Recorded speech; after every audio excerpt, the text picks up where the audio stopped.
So this is the third episode of this podcast, and this week we have our first international guest, Brandon Keys, a There we go. podcaster, Bitcoiner, and an entrepreneur.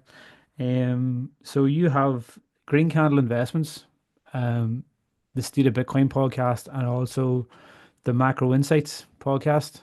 Um, and I don't know where I came across you. I think it was where you did an episode on We Are Satoshi. I think that's where I heard you first, and then I reached out to you and I was like, oh, I have to talk to this guy.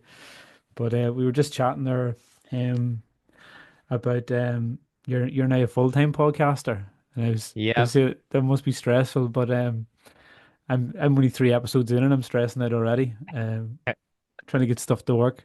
So I suppose if you just want to tell people who you are, give yourself a bit more of an introduction, and really how you found Bitcoin, I suppose. Yeah, 100%. So yeah, I mean, shout out to my guy Kyle. I've been traveling the world a little bit with him here lately, probably in the last 6 months, a bunch. So the fact that you found me from his podcast is great. I He's a new up and coming podcaster as well. So I was kind of giving him some encouragement. Then when you reached out to me, I told him immediately. I was like in Costa Rica with him actually, and I told him all that because I'm like, hey man, look, it's working. Because sometimes you think like, all right, you get started with podcasting, like 50 people are listening, 20 people, whatever, like a small number, and you're like, why am I doing this? Why am I wasting all this time? But in reality, it does affect people, and you reach even maybe a small group of people initially, but that continues to expand, and as long as you keep providing value, that audience is going to grow exponentially. But yeah, I'm Brandon. I found Bitcoin back in 2016, 17 time, while I was driving Uber in grad school. Was trying to get some extra beer money, make sure it goes a little bit farther. And I retired from the old Division 1 athlete realm. For those of you who don't know, maybe you have an Irish audience, but college athletics in the US is absolutely massive. Division 1 is like the highest level you can get. So I'm pouting my own bags here a little bit, but I had a big team, cross country and track team. We all went to different grad schools around the country. So I had this big group message with them, and I was like, boys, we got to figure out what we're doing here soon. We're all about to start making money. We got to figure out what to do with it. And nobody listened to me. So here I am. I started Green Candle with one of my track buddies, the only one that listened to me. I told him, hey, look, man, let's just learn out loud. We'll write a blog, we'll figure it out. He got a job in Bitcoin, and they didn't let him do content anymore. And he's like, look, man, I think you're good behind the camera. You can talk a little bit. So why don't you start a podcast and, maybe take it from there? So now, almost 4 years later, here I am, man, full-time podcaster extraordinaire. I'm kidding, I'm Wow. kidding. But yeah, just kind of put my head down within this past year, really started to learn the distribution because I mean, I've studied Bitcoin as much as the next guy here, reading every book, trying to figure it all out. And I got to a point where it's like, okay, I understand Bitcoin. I understand a lot of it. Maybe I can't go to talk about the Lightning Network development with the best of them or Bitcoin mining with the best of them, but I have a general understanding now.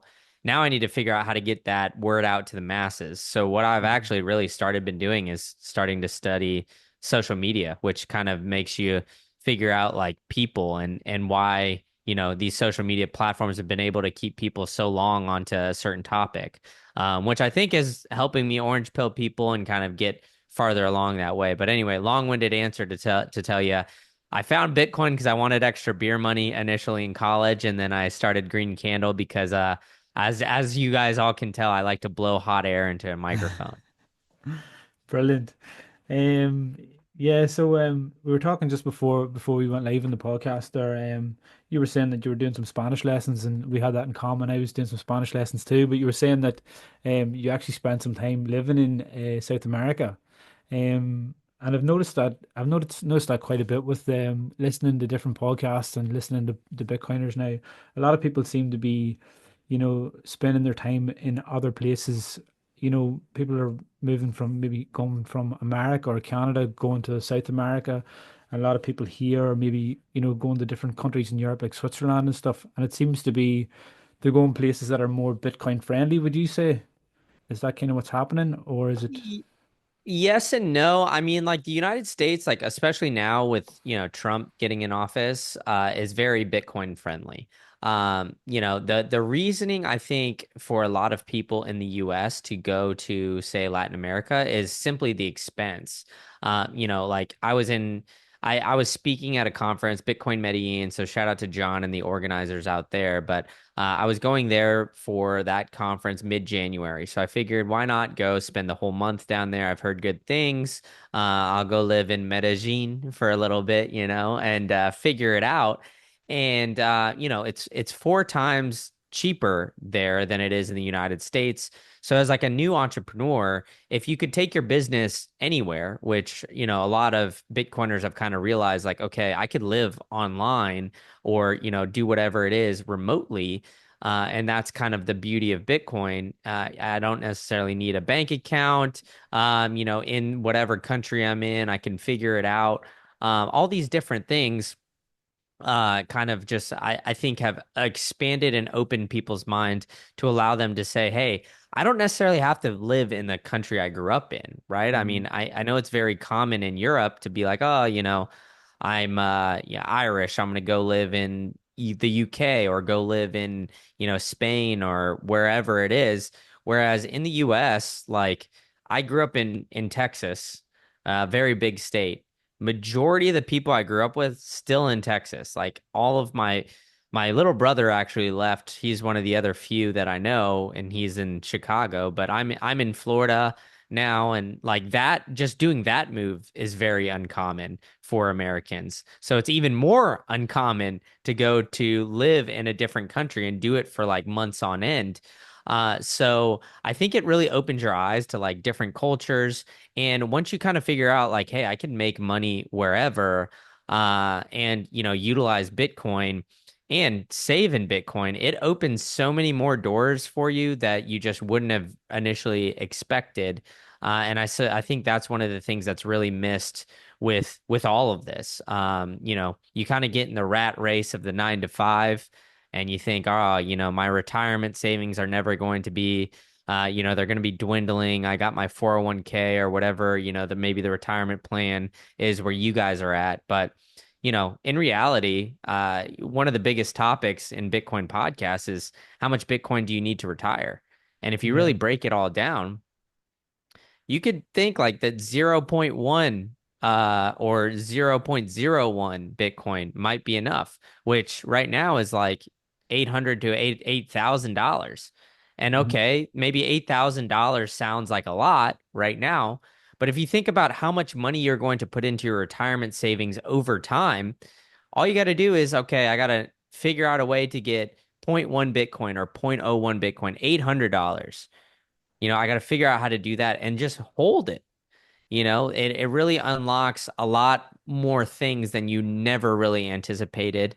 And that's why I think like we're seeing a lot of people move down to Latin America, Canadians, and all that kind of stuff is just because, you could be location agnostic and simply, live a better life for a lot cheaper. And what is Mhm. money, right? I mean, money is essentially trading your energy and time for purchasing power or something along those lines. So, if you can spend just as much time but get, exponentially more purchasing power, that like why wouldn't you do that? So that's what Bitcoin like is really unlocked. And I think that's why we're seeing the mass migration shift to at least traveling down to South Mm. America. Yeah, like one of the key things for me about Bitcoin is the fact that it is borderless.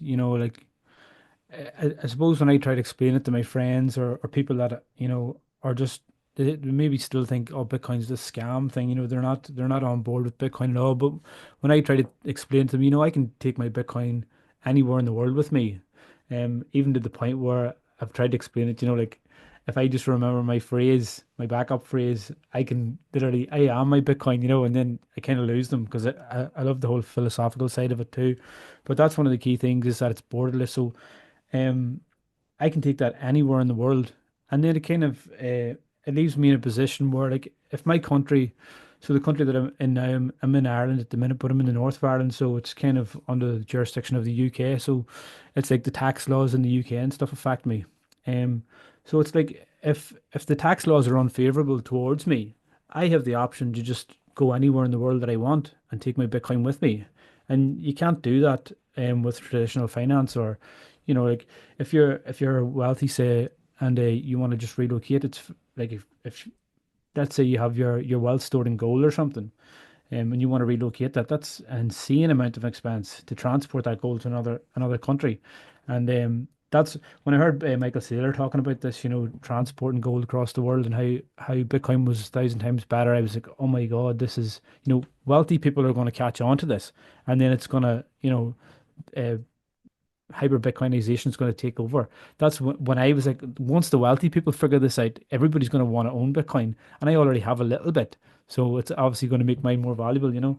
Um, but you're talking about pensions there as well, and I think in my age group, in the area that I live in at the moment, even the idea of having a pension is such a foreign idea to people, because the state of the economy and, you know the currency that we have has been devalued so much that people are just literally working to get their paycheck to pay their bills and maybe have a good time at the weekend. They've become so short-sighted. Like, I'm lucky that I had parents that would encourage me to, get a good job and to have a pension. But a lot of my friends and people that I work with, they would say, "Why would I put any money in a pension? Like, I could be dead tomorrow. Why would I save anything?" And I would say, but what if you're not dead tomorrow? What if you live another 50 years? What are you going to live on? And people have this fairy tale notion that the government's going to look after them, with this state pension or whatever. So even, like, for me, Bitcoin is a it was a savings vehicle, and first and foremost, it's a pension. I'm just putting it away as a pension, saving a little bit each week or each month. But to tell my friends and people in this area, Bitcoin is the best vehicle for a pension. They're like, why do I want that? So it's very hard to sort of show people that Bitcoin is the best vehicle to do that. But I suppose more recently, I've been trying to get people interested in Bitcoin by spending my Bitcoin, because I've always been hodling, hodling, hodling, and then I thought maybe I'm gonna start spending some and using it, which has been a common thing that I've seen with places like El Salvador and stuff. So I suppose, are you more accumulating Bitcoin for a pension, or do you like to spend your Bitcoin? How do you think adoption's gonna move forward?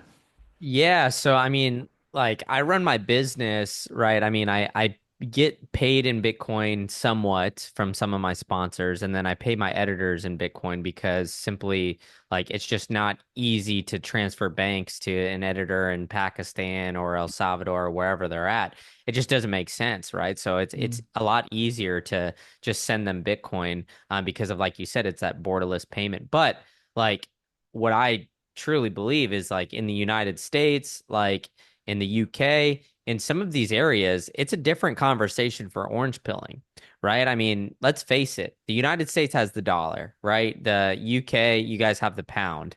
You guys have a fairly stable currency where it's not going to hyperinflate away. So initially, it needs to be an investment vehicle, or that's how it's going to be viewed as, right? So how I've had some success is I'm like, hey, look at the price of Bitcoin. I told all my friends back last summer when Bitcoin was 50, 60K. I actually have a screenshot of one of my buddies.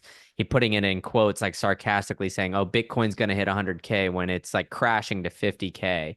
And then it got up to 100K. He's like, all right, fine. Tell me how to buy it.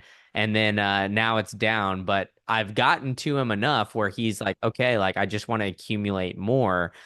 So it has been kind of an interesting development just to kind of see. Obviously, the number go up technology is going to be the number one driver for people in our areas. I mean, just mm, plain and simple, right? You want to make money, right? So I say people come for the money and then they stay for the money, meaning that they come for, something like seeing the number go up, seeing $10 turn to, 20, 30, 40, 100. And then they re stay for realizing like, hey, like I don't need another counterparty. Like, maybe they had some issue with their bank or something like that, and it, pissed them off, annoyed them, whatever it is. So I think, the initial orange pilling, so to speak, usually has to come around where the person's from, kind of, that location based stuff. And I think the initial way to do it is it's a good store of value. You know what? You've heard me blab about this enough. Get $100 of it. Get $200 of it. Put enough in skin in the game just to make you think about it or look at it, right? Just so you do your own research. Like, you know what? Like, you're not going to listen to me, right? But you want to figure it out yourself. You want to know what you're holding, right? Like the Apple stockholder, for example, the S&P, whatever you guys are holding, like why not just try to hold a little bit of Bitcoin? Maybe it will outperform, maybe it won't.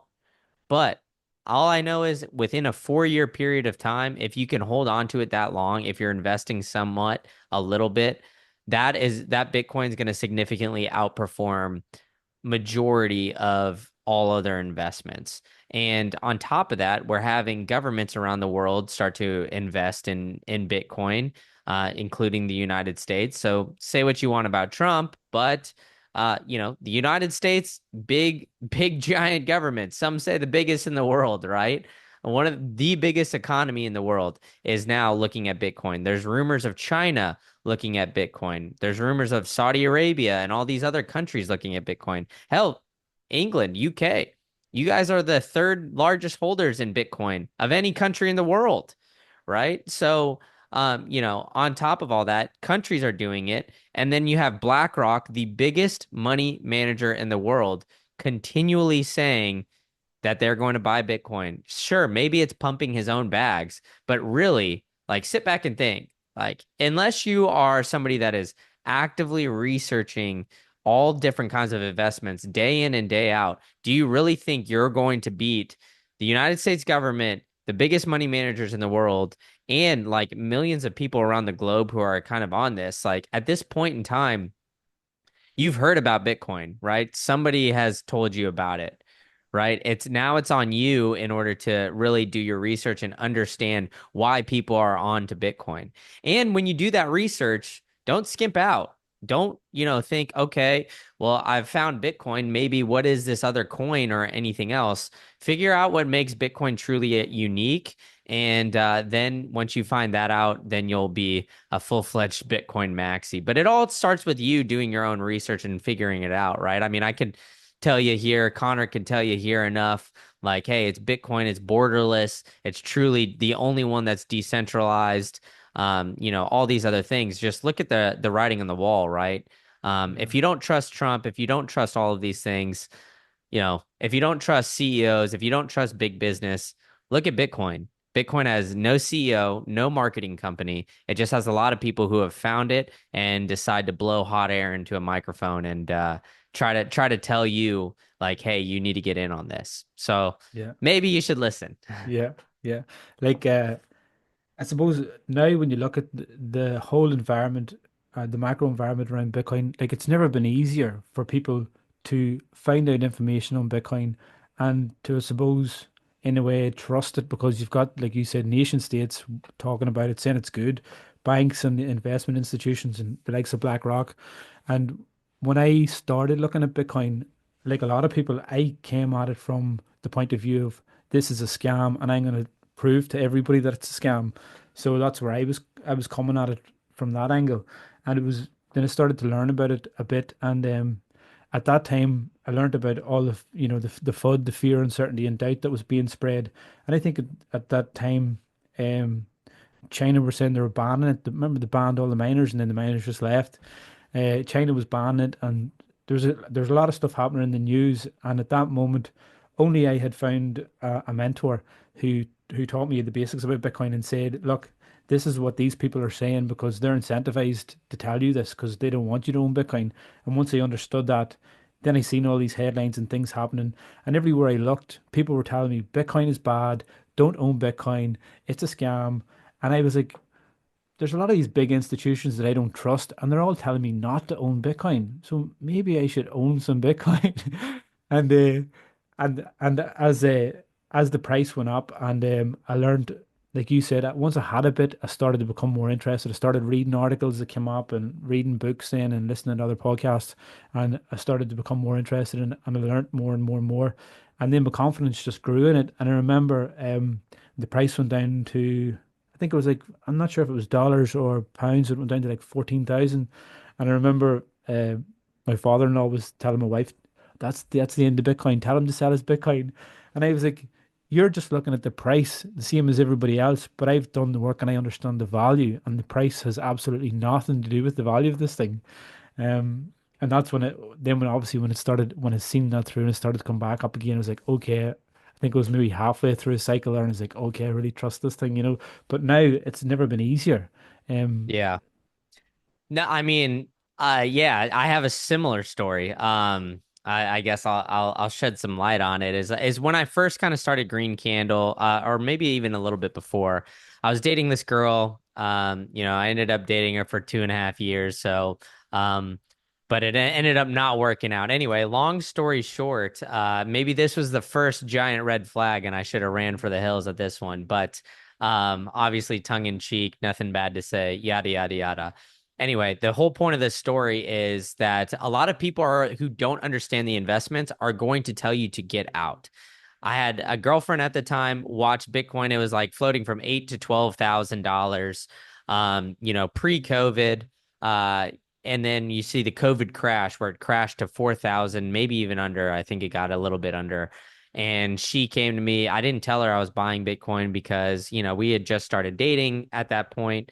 Maybe we're about, a year or so into it or what. But anyway, long story short, Bitcoin crashes. She comes to me crying, saying I'm being reckless with my money. I'm ruining the future and everything else. And then, 6 months later, it's like it was passing like 30 grand and then, running up to that 70 to your point. And that's where I was just kind of like, well, like I was right. And she's like, yeah, yeah, I overreacted. But I mean, that's the whole kind of thing, right? Is like when you don't understand what you're investing in, you're going to get emotional and you're going to sell things off really yeah, quick. Oh, it's over. Right. I mean, that's human nature. Everybody says, oh, it's so easy to, it's so easy to say buy at the bottom, sell at the top. But in practice, majority of people buy at the top, sell at the bottom, right? That's just human nature. So if you know that, right, going into it, the logical thing to do would just be buy and study. And if you believe in it, hold. That makes it the easiest thing in the world to just, do. Right. So if you look at Bitcoin instead of as a investment, if you look at it as a savings account, how often do you guys go and check your savings account and like look?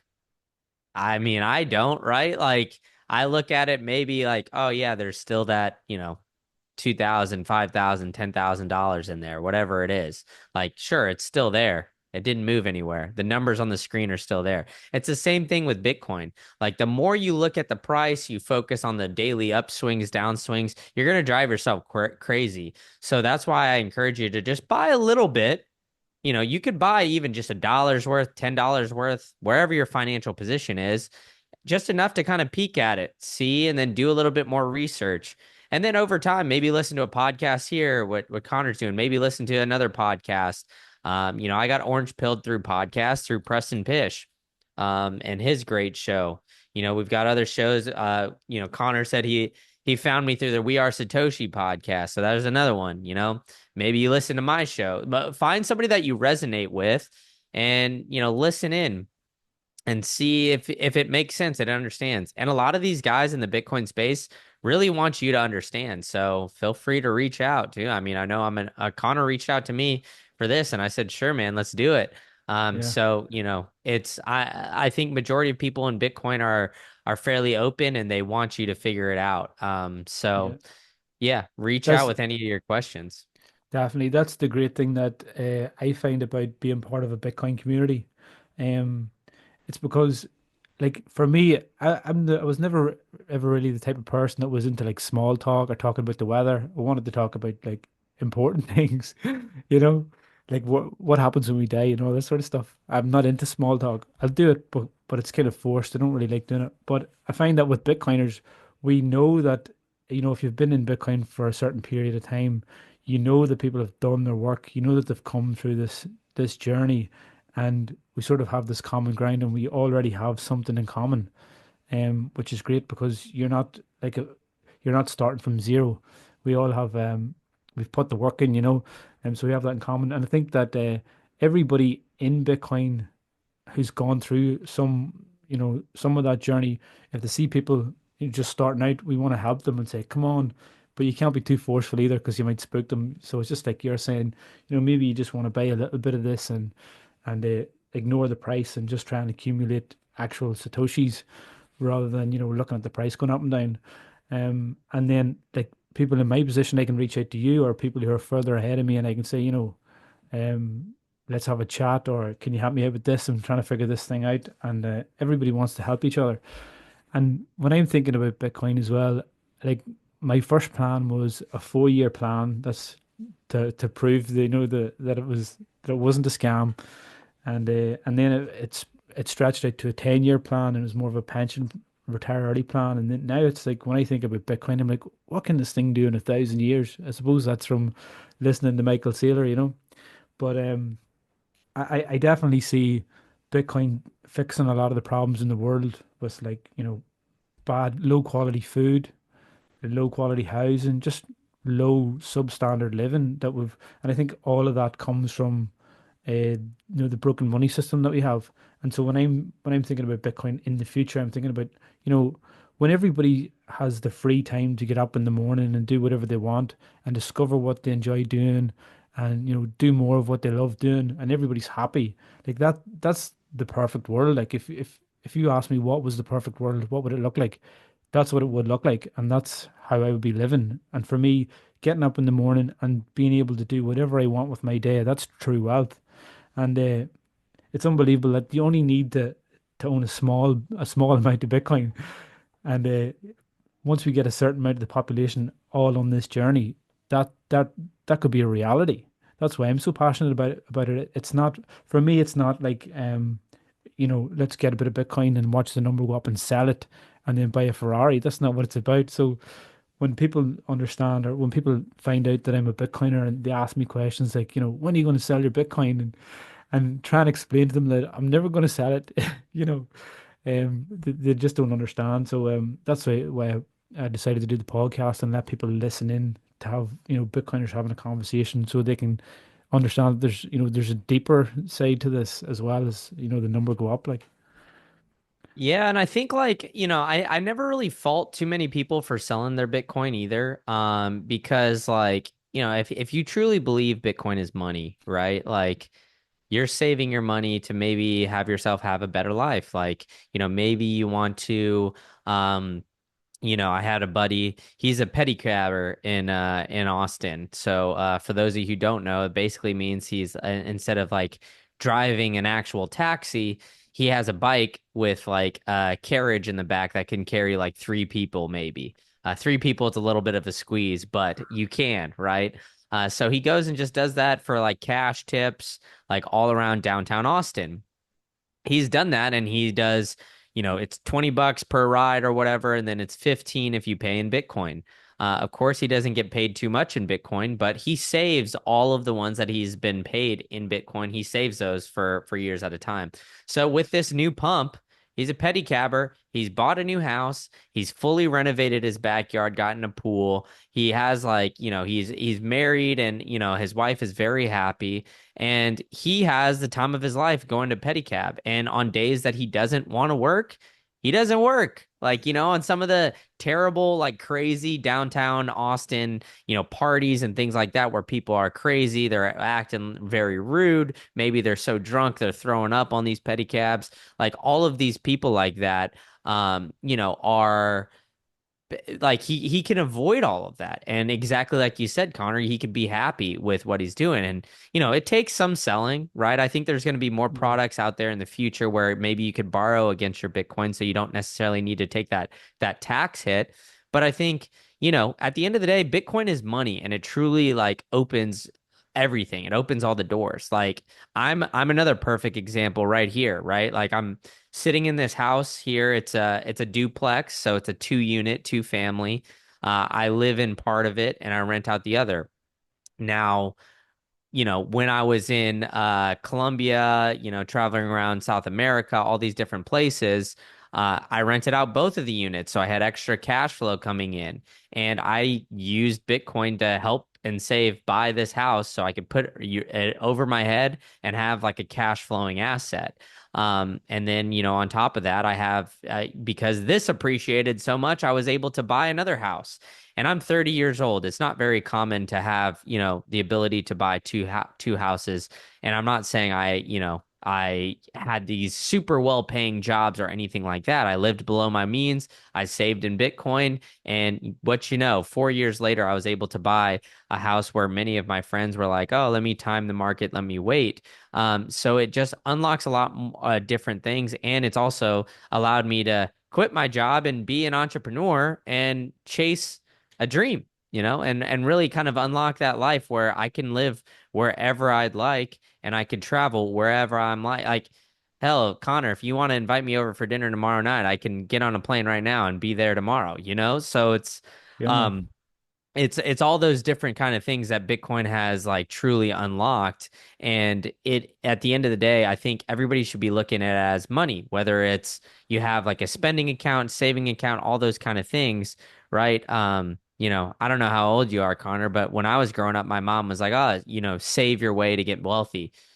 Quite frankly, that age is dead. It's never Yeah, going to happen again, right? So, but what you can do is save your Bitcoin and get wealthy. And so I think that's the message I'm trying to portray here is that, yeah, all the things that we were taught are now available with Bitcoin where previously maybe they weren't yeah, available with other types of investments. yeah. It's like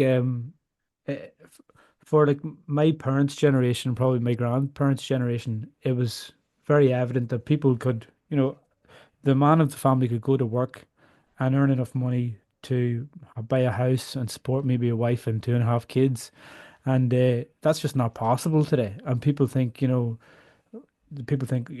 why is this happening? And they don't understand that the problem is, the money system is broken and the currency is being devalued at such a fast rate. And that's why everybody's feeling the squeeze. And then, they start blaming outside factors. And like, I think it's normal enough now for couples to both need a job and have to, put their kids in uh, childcare or whatever so that they can both go to a job to be able to afford a car and to be able to afford a house and all. And for me, that's not living. Like, yeah, I could go to work. I can work 60 or 70 hours a day in my job if I wanted and have a lot more money and have a nicer car and a bigger house. But if you have to spend, if you have to spend 60 hours a week at your job to get this stuff, well, what's the point? That's being a prisoner in my eyes. Yeah, most people they get fed the lie, right? Like, all right, if you work really hard, you're gonna work up in your job and all this kind of stuff. When in reality, the system's rigged. The system's rigged against you. You gotta kiss somebody's ass. Sorry, I don't know if you want me to swear on this show. I don't know. It's a kid Ass show away. here. Yeah. But anyway, like you gotta, kiss somebody's ass. You gotta, shake the right hands. You gotta basically be the right place, right time. Sometimes it's luck. Sometimes the cream does rise to the top, but other times it doesn't, right? So, with that, right? I mean, you look at the CEOs of all the companies, there's only one CEO in every company, right? There's only one guy that gets to the top, the pinnacle, that could get rich at a giant corporation because of their opportunity or whatever they did in their past, right? And who knows what they had to do to get there, right? Did they have to sell their soul? If they were to do it again, would they do it again? I mean, like, there's all these different types of questions. You don't really know. Everybody sees the dream, right? So that's Yeah. why I think, Bitcoin, I can truly just unlock everything. And instead of being in that 9 to 5, I mean, this time last year, I was sitting in a cubicle. I can't tell you how miserable I was. Like, I absolutely hated it. I hated going to work every single day. Now money is harder than, just going waking up and going to work. It's definitely not easy Yeah. being an entrepreneur, but my parents notice, everybody, all my friends notice, dude, like you seem a lot less stressed. You're a lot happier now. It's like, well, Yeah. what changed? All right, I just got out Yeah. of a shitty job that I didn't like. And the reality is majority of people I think just get complacent. And that's the big problem is like, oh, I'll go find another job, in 6 months. I'll go do this in, a year, or I'll be here for 5 years. Like they already have that end date planned, right? When they get into the job. And so then you get complacent, like, oh, then it's too easy to stay. They gave me that promotion. They do all these little things to try to entice you to keep you around. Yeah. And, that's what I mean, basically a salary is paying you to sell your dreams. Oh, And Kevin O'Leary has come out and said that, and a lot of other people. So I don't want to say that I'm coming up with that quote, but it is reality. And I mean, I see it time and time again. Like I see my friends who, maybe they get complacent, they're making a lot of money. They decide, okay, let me marry this girl. I don't know if I necessarily love her 100%, but she's pretty. We've been together for so long. Let's just do it. It's the right thing to do. And now they're getting, they're kind of turning into the people that they would make fun of years ago. And it's just like, okay, well, what happened? They got complacent at their job, complacent with the relationships, complacent with, everything their day to day, complacent with their diet, how they look, physique, all these different things. And I think the true happiness is like finding something where it'll drive you so much, drive you crazy, you can't sleep at night because it'll never be enough.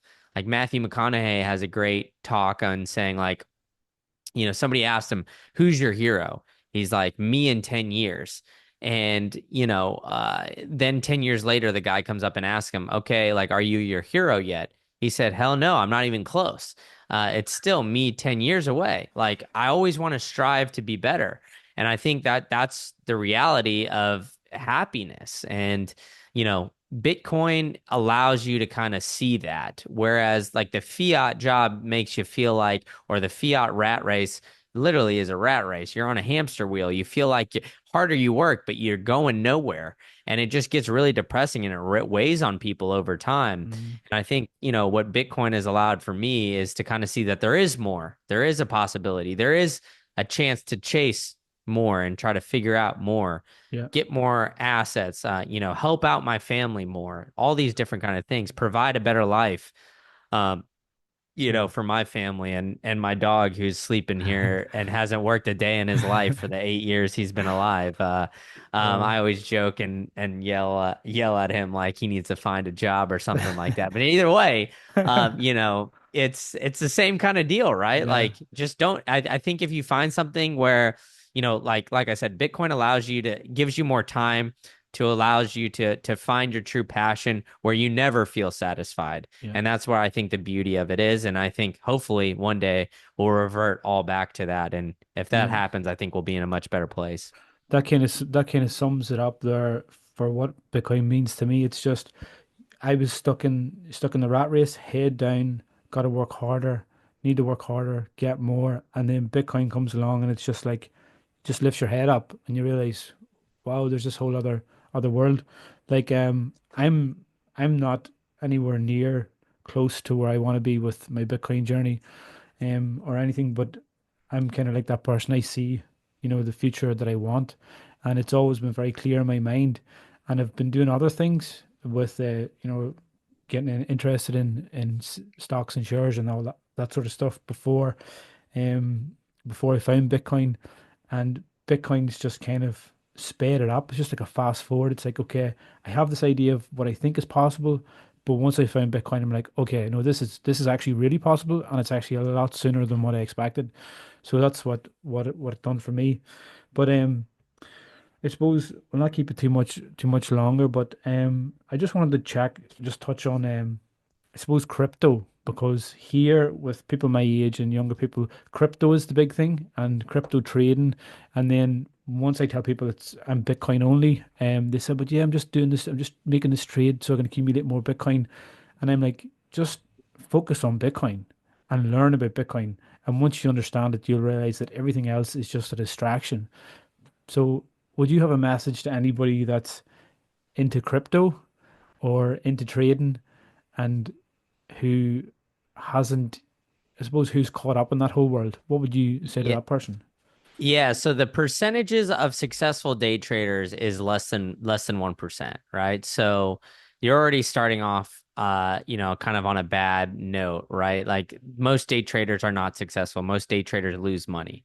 So, and every day trader that I know that is successful is bald and tells me don't ever do it. Don't get into it because it's just stressful. It'll keep you up at night and it won't allow you to think of other business ideas and other things like that. It's truly a distraction. I think it's a big reason why, the gambling culture has gotten absolutely massive. I don't know if it is the same in the UK, but in the United States it's exploded and everybody thinks, "Oh, I'm going to hit this parlay or make this play."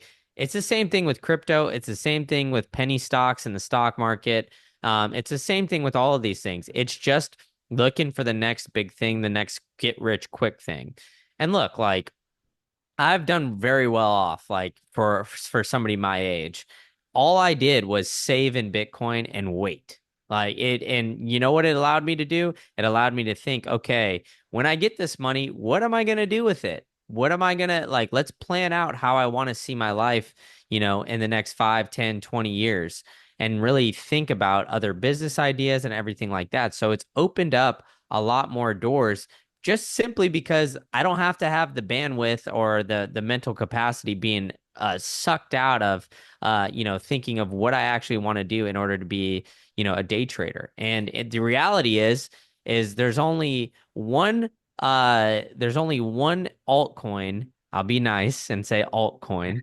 There's only one altcoin that has beaten Bitcoin on a 3-month basis more than one time, and that's Dogecoin. Dogecoin, the first initial run up, and then when Elon tweeted about it.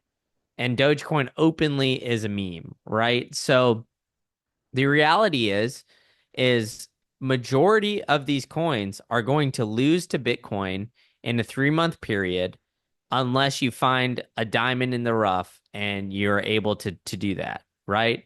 So granted, there's plenty of people that, well, not plenty, but there are some people that have hit it big on some crypto token and whatever. There's some people that have had a $1 parlay turn into 10,000, $100,000. But the reality is the casino always wins, plain and Mhm. simple. The casino always wins. So if it's a crypto casino, the stock market casino, all of these games are rigged against you, and they're going to end up winning in the end. So maybe you could walk away and you could be a pro gambler, but how many pro gamblers do you actually know? There's very, very few, right? Most people that are pro gamblers, what do? They create content around gambling, around all this stuff. Why? Because if you can't do, then you teach, right? So it makes you think, right? Like, Yeah, why are these people t teaching me about day trading? If they were so successful, why the hell are they doing all this, yeah, right? Wouldn't they want to keep their secrets close to the vest, all this kind of stuff? But instead, yeah, I've got to pay them $250 or whatever their course is in order to learn about how to emulate what they're doing. yeah. It doesn't make any sense, right? That So. that was another thing when I first started looking at Bitcoin. I noticed there was a lot of people on like YouTube shouting about the price and what the price was going to do. And lucky enough, my intuition kind of told me these people are full of SH1T, like, and I knew not to listen to them, and that's why I kind of gravitated more towards like the likes of Michael Saylor, who were talking about, the value of Bitcoin rather than the price. So uh, I don't know what it's like now for somebody new coming into the space. If there's still a lot of noise, I suppose there probably is, but you've kind of said it, and what my message has always been to people is just get onto an exchange, buy some Bitcoin, even like 10 quid, £20, £50, or even fiver a week, whatever. Buy some and then maybe read a book or listen to a good podcast and start to learn what you have. but don't wait until you understand it to get some. Just get some because it's really important that you do. Um, and don't worry about all the other cryptos out there and trying to trade because Bitcoin is not a get rich quick scheme like people seem to think it is. But it is a get wealthy slowly tool. That's what I would say. If you just buy a little bit and accumulate every week, if you have more Bitcoin than you had the week before, then you're going in the right direction. That In kind of my sums. in my thought, I mean, I know you guys say like get rich slowly. It's not even really that slow. Like all you got to do is like wait like 4 years. You know, That's it, like yeah. it's like think about where you were like 4 years ago. Like it really wasn't that long ago. Yeah. Like and if you think about it, like all right, well maybe COVID feels like decades ago, right? But like in reality, like all right, you know, I don't feel like it was that long ago I was in college, but if I look back on it, it's like, well, shit, I was a freshman in Yeah. college like 13 years ago. So, Yeah. like, you just feel like time just kind of keeps trucking along as long as you keep yourself busy. So what can you do to keep yourself busy? Well, like buy Bitcoin and then think of other businesses or how you want your life to be shaped and then go forward with it. And look, Yeah. like the entrepreneur thing, some people aren't built for it, right? Some people don't want that. But you can just work at your job, then spend time with your friends, your family, go to dinners, whatever, stack Bitcoin in the background, do all those things. And then, hey, 5, 10 years go by, you're in a different financial situation than you would have been if you didn't do that. So that unlocks a lot more doors. Maybe you could take the risk and go work at the startup. Maybe you could take the risk and go move and live abroad and just kind of go and figure it out.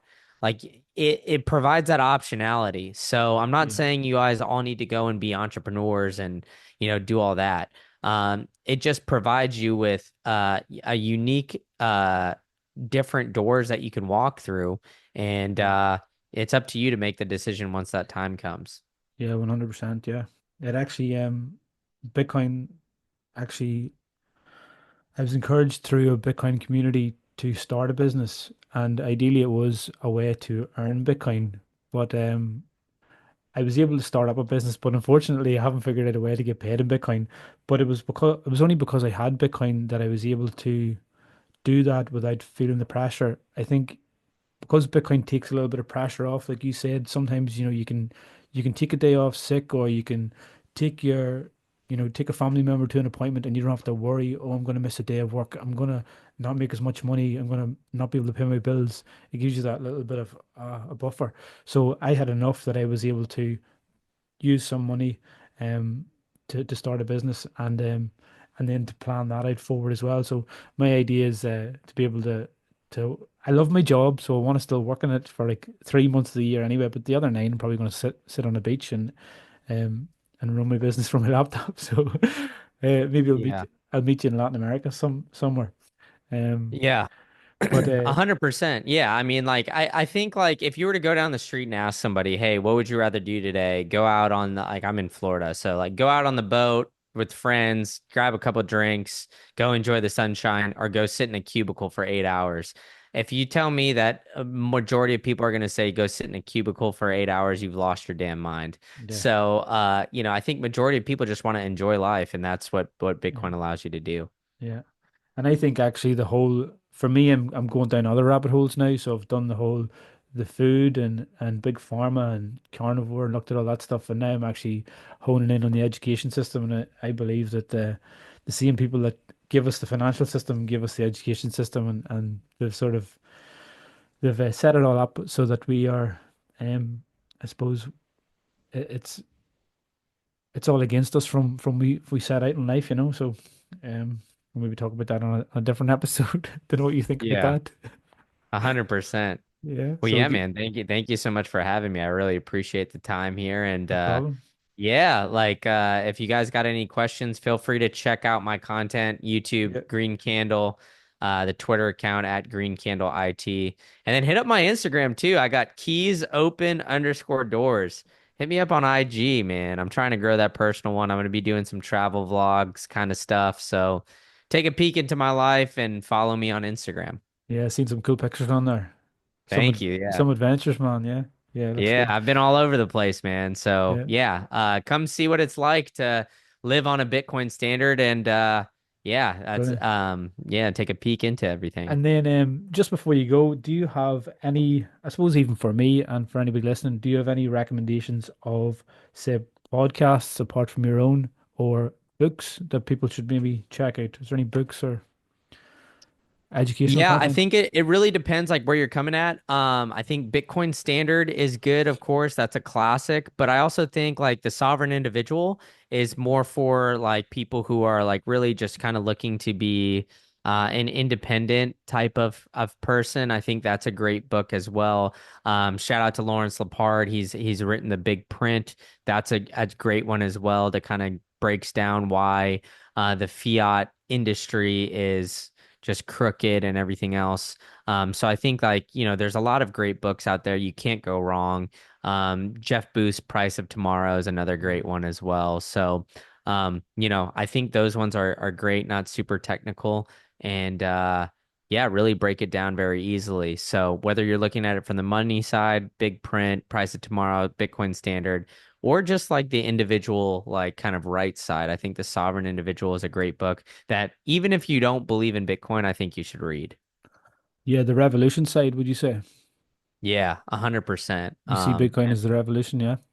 Yeah, I mean, it's the true, yeah, I mean, it gives the power back to the people. There's truly nothing like it, and I don't think there will be anything ever replicated like it, simply because of human greed, right? I mean, like, look, I am not saying I'm here perfect, right? If I was Satoshi and I had a million coins in a wallet right now that's worth what, like $80 billion, I'd skim a little off the top right now. I'm not gonna lie to you.